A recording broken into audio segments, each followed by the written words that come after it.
राज्यसभा के कारगुजार चेयरमैन बने हैं हरिवंश नारायण सिंह। जगदीप धनखड़ के इस्तीफे के बाद खाली हुई जगह नायब सदर के चुनाव तक कारगुजार सभापति रहेंगे हरिवंश। सदर जमहूरियत द्रौपदी मुर्मू से मुलाकात की हरिवंश नए चुनाव तक देखेंगे राज्यसभा का काम। अहम जानकारी इस वक्त आप तक पहुंचा रहे हैं। राज्यसभा के कारगुजार चेयरमैन बनाए गए हैं हरिवंश नारायण सिंह। जगदीप धनखड़ के इस्तीफे के बाद खाली हुई जगह नायब सदर के चुनाव तक कारगुजार सभापति रहने वाले हैं हरिवंश। सदर जमहूरियत द्रौपदी मुर्मू से मुलाकात हुई है। हरिवंश नए चुनाव तक देखेंगे राज्यसभा का काम। इस वक्त ये अहम जानकारी आप तक पहुंचा रहे हैं। कारगुजार नायब सदर बना दिए गए हैं हरिवंश और उन्होंने सदर जमहूरियत द्रौपदी मुर्मू से मुलाकात भी की है। बता दें कि नए चुनाव होने तक हरिवंश ही राज्यसभा का कामकाज देखेंगे।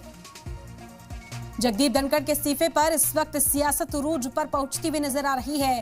हालांकि जगदीप धनखड़ ने वाजे किया है कि खराब सेहत है जिस वजह से उन्होंने ओहदे से इस्तीफा दिया और उसके बाद अब नई तकरूरी भी हो चुकी है। हरिवंश नारायण सिंह जगदीप धनखड़ की जगह लेंगे जब तक नया जो इलेक्शन है वो नहीं हो जाता, नया चुनाव जो है वो नहीं हो जाता है। नायब सदर के चुनाव तक कारगुजार सभापति रहेंगे हरिवंश।